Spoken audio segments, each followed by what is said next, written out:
Hello everyone, welcome to a 10 minutes a day series. In today session हम discuss करेंगे foreign currency non resident account from module यानी कि FCNR account के बारे में।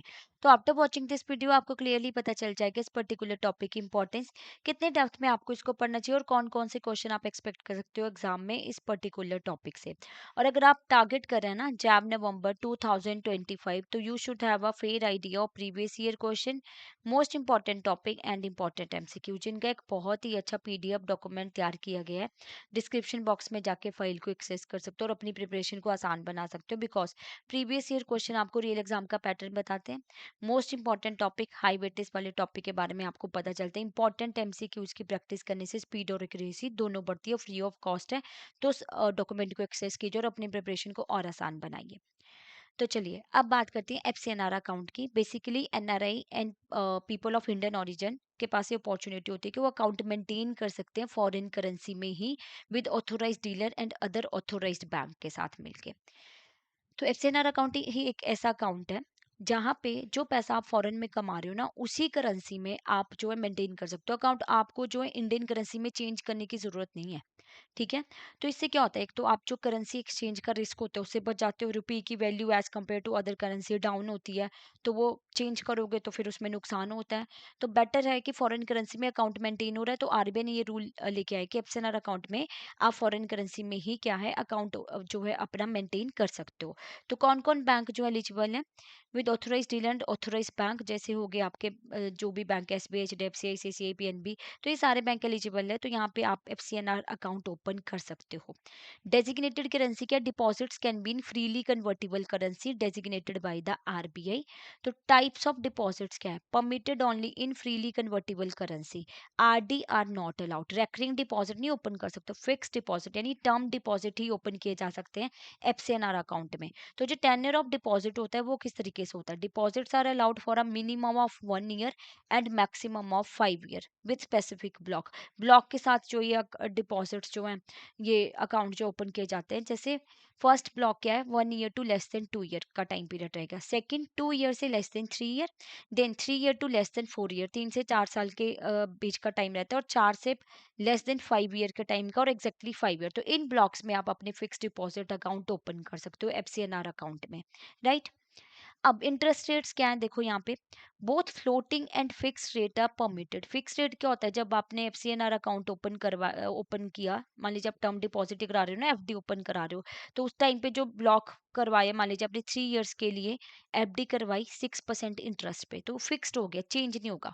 Floating जो मार्केट रेट के हिसाब से ना चेंज होता रहता है, जिसमें चेंज होता रहता है उसके हिसाब से फिर आपको इंटरेस्ट मिलता है। जो कई बार अगर इंटरेस्ट इंक्रीज हो गया तो आपको इंक्रीज मिलेगा रिटर्न उसमें। रीसेट पीरियड मतलब हर 6 मंथ में ना फ्लोटिंग रेट्स पे जो है ये पीरियड रीसेट होता रहता है, 6 मंथ के बाद चेंज होता रहेगा। अगर 1 जैन को था 6%, तो जून को हो सकता है 6.5 हो जाए, 7 हो जाए, तो चेंज होता रहता है। फिर रेफरेंस रेट लिया जाता है based on overnight alternative reference rate और rates provided by the financial benchmark Indian private limited, that is FBIL. Ceiling क्या होती है, देखो मार्कअप ऑन रेफरेंस रेट लिया जाता है। मान लीजिए रेफरेंस रेट डिसाइड हुआ 4%, सपोज कीजिए, तो ये कहाँ से लिया हमने, इन ऑर्गेनाइजेशन के ऊपर से ना रेफरेंस रेट डिसाइड होता है फाइनेंशियल बेंचमार्क इंडिया लिमिटेड से लेके। सीलिंग कैसे रखे होते हैं, मार्कअप क्या रेफरेंस रेट पे, अगर लेस देन 3 ईयर के लिए आप जो है टर्म सेनर अकाउंट ओपन कर रहे हो अपना टर्म डिपॉजिट, तो अप टू 400 बेसिक पॉइंट, यानी आपका रेफरेंस रेट मान लीजिए है 4, सपोज कीजिए, प्लस 400 बेसिक पॉइंट 4%, तो आपको कितना मिला, 8% इंटरेस्ट।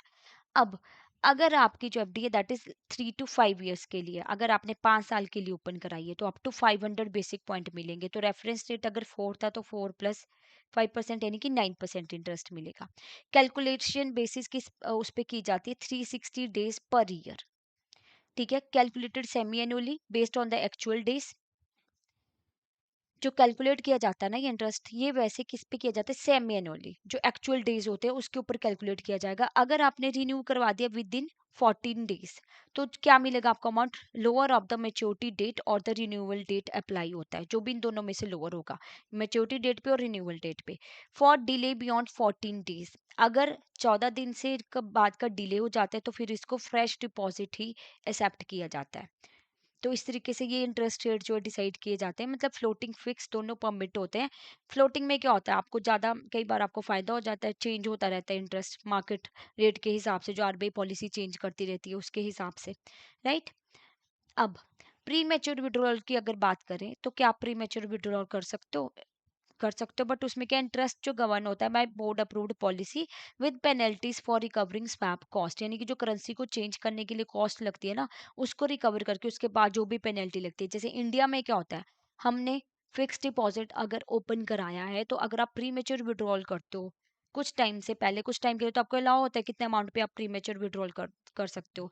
बट अगर आप पहले ही विड्रॉल कर लेते हो ना एफडी पे, तो उस पे आपको पेनल्टी भी देनी पड़ती है, पेनल्टी लगती है उस पे, ठीक है।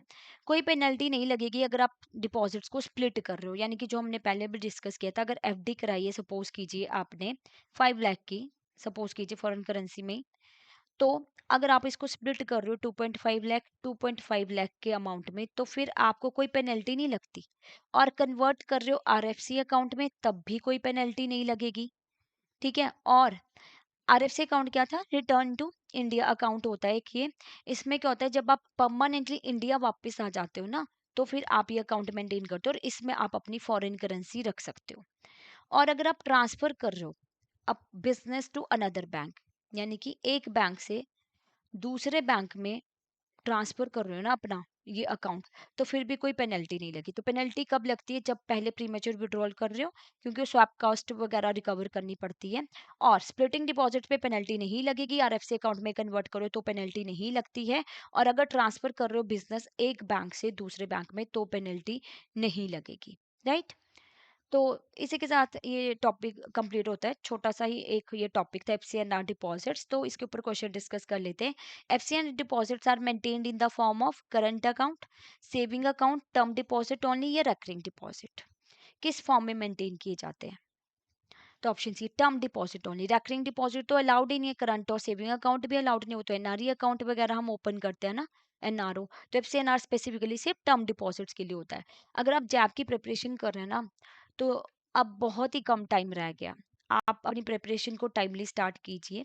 तो for that what you have to do, आप क्या कीजिए, आपने जाना है वेबसाइट पे edutap.in पे, तो यहाँ पे कोर्सेज को एक्सेस करना है। जैसे आप कोर्सेज को एक्सेस करोगे, you will go to the जैप कोर्सेज पे जब आप क्लिक करते हो ना, तो यू विल स्क्रॉल डाउन। जैसे स्क्रॉल डाउन करोगे तो कंप्लीट मास्टर कोर्स यहाँ पे दिखेगा आपको, जिसमें आपको 4 सब्जेक्ट्स की लाइव क्लासेस मिलती हैं, concept classes, concept notes, mock test, and यहाँ पे आपको मिल रहा है फ्लैट 80% ऑफ। तो आपको कूपन कोड यूज करना है JAB80 to get this flat 80% off. Buy now पे क्लिक करोगे ना, तो कूपन कोड लगाना ना भूलिएगा, तभी आपको ये डिस्काउंट जो है वो वहाँ पे विजिबल होगा। और बाकी डिटेल जानिए इस कोर्स के रिगार्डिंग, ब्रोशर में जाके और डिटेल्स आपको मिल जाएंगी। एंड अगर आप चाहते हो कि आपने सिंगल सिंगल सब्जेक्ट्स की प्रिपरेशन करनी है, जैसे आपको सिर्फ आईएएफएस का मास्टर कोर्स लेना है, पीपीबी का मास्टर कोर्स लेना है, या एएफएम का मास्टर कोर्स लेना है, आरबीडब्ल्यूएम का, तो आप वो भी अवेल कर सकते हो। उस पर भी आपको फ्लैट 80% ऑफ ही मिल रहा है। एंड साथ के साथ हमारी जाब नवंबर की ना टेस्ट सीरीज लॉन्च हो चुकी है, जिसमें आपको मिलते हैं solved PYQ, full length mock test, chapter wise mock test, and इसमें भी आपको 80% ऑफ मिल रहा है, जिसके लिए आप कूपन कोड यूज कर सकते हैं टेस्ट 80। बाकियों के लिए कूपन कोड है JAB80, और इसके लिए आपका test 80 to get flat 80% off. और आप अपनी प्रिपरेशन को ना और आसान बनाइए, बिकॉज बहुत कम टाइम रह गया, राइट। तो चलिए, अगर आपको कोई और डाउट है ना, और कोई